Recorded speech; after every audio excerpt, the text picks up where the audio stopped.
Kaya pala ganito ang naging resulta ng kapalaran ko. Kasi alam ng Diyos na kaya ko. Sa edad kong to, napagod na akong magmadali. Kaya lahat ng ginagawa ko ngayon, ini-enjoy ko na lang. Siguro sa dami na rin ng aking pinagdaanan, napagtanto ko na ang buhay ay mas malawak at mas mahiwaga pa sa mga problemang dumarating sa buhay natin.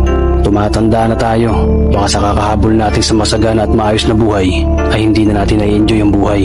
Baka nabubuhay na lang tayo dahil nape-pressure tayo sa sasabihin ng ibang tao.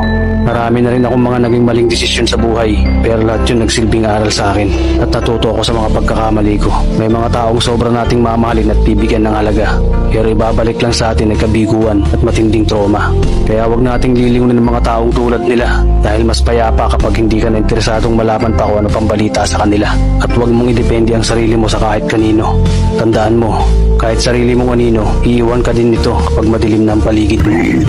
Kailangan natin matutunan na wag ikumpara ang sarili natin sa iba dahil hindi natin laban ang laban nila. Karera mo to, hindi nila karera. Dahil ang buhay ay hindi naman nasusukat sa kung sino ang mayaman, kundi kung sino ang payapa.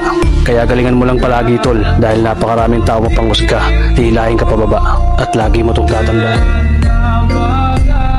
Beats, beat it.